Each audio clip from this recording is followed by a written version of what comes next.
The other week, we were talking about Jeron Teng and how he would transition to the UAAP. Last Saturday, we got a glimpse of that. He had 17 points, albeit on 6 of 19 for shooting. Does that change anyone's perception of him as a player? Jen?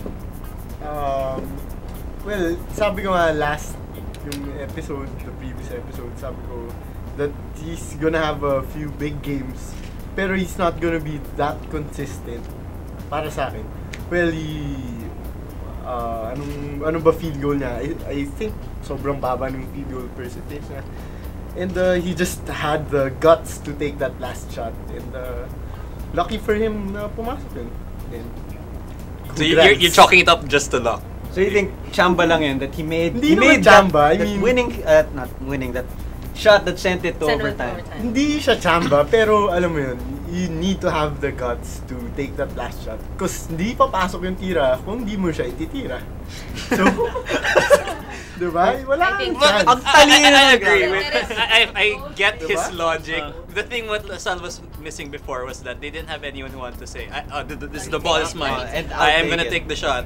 So that's really what they needed. He didn't have the best shooting performance.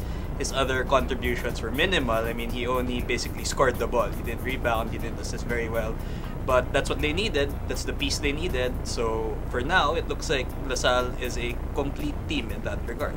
Kaya ngayon, madedeclare ko na si Jeron Teng mas magaling kay Lebron. Si Lebron, di na tinitira yung last shot. Oh, we went there. Si Jeron Teng, tinitira.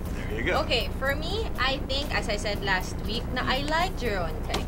He's very intense when he played. I think everybody saw his intensity, his confidence when he really wants the ball. He give me the ball. That's what I really love about him. And the fact that he's raw and he's not, yung parang hindi siya takot.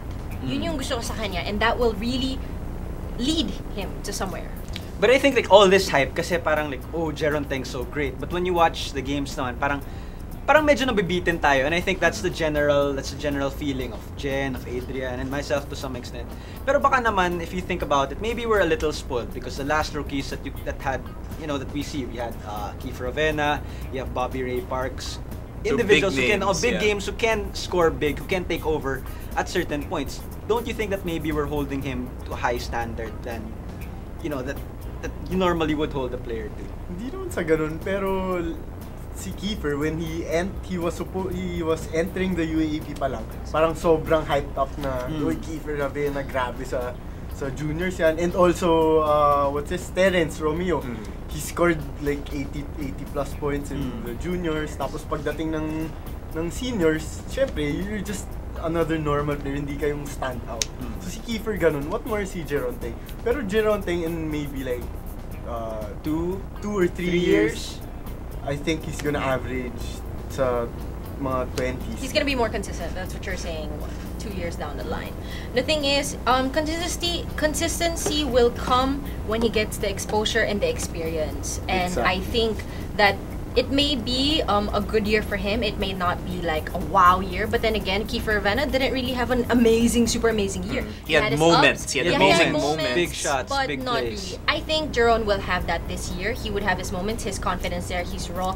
He is ready to take on that role. And I think he said on one of his interviews was he's just going to take it one step at a time. That's what he's doing.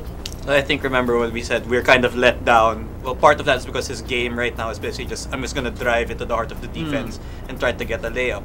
His outside shot still inconsistent, though he hit the 3. But if he doesn't get to the line, if he's not getting really close to the basket, he doesn't have that much of a game.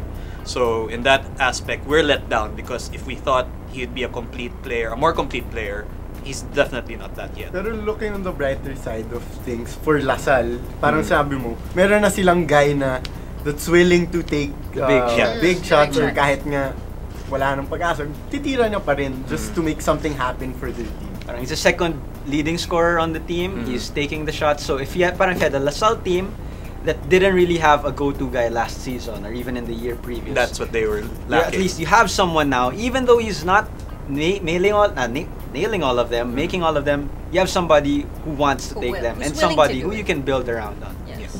So he's a cornerstone piece right now, but it's not fully formed yet. So let's hold off on the Teng Dynasty t-shirts that I saw some people waving. Maglalaban yan for how many years? Maglalaban yan. Teng, Kiefer, Parks, Romeo.